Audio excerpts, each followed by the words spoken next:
नमस्कार जनता न्यूज को स्वागत। कोविड-19 टीकाकरण निमंते ब्लॉक स्तरीय टास्क फोर्स बैठक रायगढ़ जिला रामनागड़ा ब्लॉक गोष्ठी स्वास्थ्य केन्द्र ठारे कोविड टीकाकरण निमंते एक जरूरी बैठक अनुष्ठित हो जाएगी। बैठक में कोविड टीकाकरण, पोलियो कार्यक्रम, पीपुल्स प्लान और मलेरिया निराकरण उपर आलोचना होता। गोष्ठी चिकित्सा अधिकारी अनिल कुमार बेहेरा टीकाकरण किपरि करा से विषय विस्तृत भाव कहवा सह ब्लॉकर समस्त लोक प्रतिनिधि सहयोग कामना करथिले। पीपुल्स प्लान अनुसार नवेम्बर 1 रु जनवरी 31 पर्यंत चालू रही कार्यक्रम और अण संक्रमक रोग विषय पीएचई और संघमित्र महापात्र बुझाई। आज बैठक में बीडीओ वेणुधर सबर, ब्लॉक अध्यक्षा रजनी मांडांगी, उपाध्यक्ष सुजार कुंबरिका, सीडीपीओ शांतिलता रथ, बीओ सुजन मल्लिक, डब्ल्यूओ जयश्री विषय तथा विभिन्न पंचायतर सरपंच जोग देते।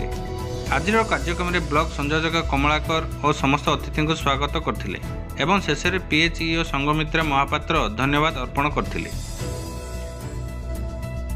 भारतीय मजदूर संघर नूतन कर्मकर्ता चयन।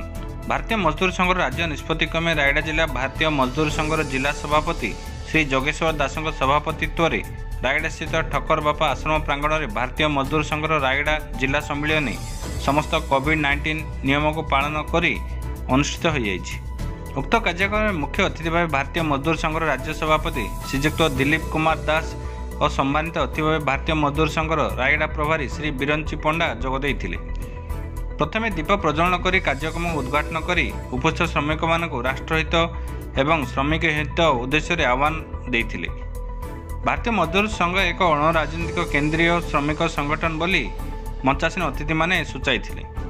जिला संपादक श्रीजुक्त खगेश्वर सिंह वार्षिक विवरणी पाठ करथिले। प्रस्ताव अनुसार संघ कमिटर गठन प्रक्रिया और नूतन कार्यकर्ता चयन प्रक्रिया आरंभ होइतिला। उपस्थित थिबा संघर समस्त सदस्यों मत अनुसार श्री जोगेश्वर दास पुनर्बार सभापति भाव मनोनीत होता बेले संपादक भाव श्री खगेश्वर सिंह, उपसभापति भाव मोहन राव माझी, जयंती पद्मालय साहू, सह संपादक कृष्ण सिंह, आनंद राउल, सीमांचल मिश्र, कार्यकारी संपादक दुर्गा माधव घोष, कोषाध्यक्ष उषाराणी दास, आईन उपदेष्टा अरुण लंका मनोनीत होते।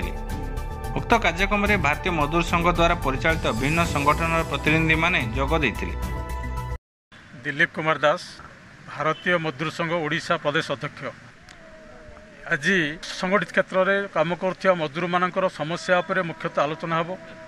आगामी दिन में कार्यपंथा निर्धारण करा एवं केंद्र सरकार जो अच्छी डिसइनभेस्टमेंट पॉलिसी पब्लिक सेक्टर रे एवं लेबर लॉ अमेंडमेंट जो 4 भाग में लेबर लॉ को अमेंडमेंट कर विरुद्ध में कर्मचारी मानक सचेतन करा या व्यतीत आगामी दिन भारतीय मजदूर संघ रायगढ़ जिला नुआ कमिटी चयन करा। पुणी रायगढ़ जिला गुडारी रे पुलिस विभाग और अबकारी विभाग द्वारा 51 एकर गंजेई गछ नष्ट कराई। रायगढ़ जिला गुणपुर उपखंड अधीन गुडारी थाना अंतर्गत राज्य सरकार संरक्षित जंगल में प्रथम पर्यायर 25 एकर जमी चाष होता प्राय 25,000 गछ नष्ट कर गुडारी थाना case number 95 date 19/12/2020 AB NDPS धारा 27(1)(a) ओडिशा वन विभाग द्वारा अनुजाई मामला रुजु कराई। नष्ट होता गंजेई गछर मूल्य आनुमानिक मूल्य 3 कोटी टंका हेब बोली कहते गुडारी थाना अधिकारी सुशांत कुमार ताउडिया।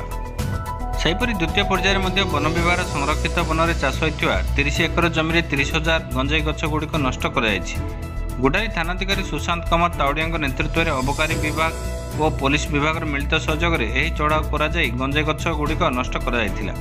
द्वितीय पर्यायर गुडारी थाना केस नंबर 96/20 तारीख 20/12/2020 अनुजाई अंडर सेक्शन 20(a)(b)(1) धारा 271(a) ओडिशा वन विभाग धारा अनुसार यह मामला रुजु कराई। द्वितीय दिन नष्ट होता गंजेई गछर आनुमानिक मूल्य 3 कोटी 60 लाख टंका हेब बोली गुडारी थाना अधिकारी श्री ताउडिया सूचना देइछन्ति। शुभजीत पटनायक रिपोर्ट, जनता न्यूज।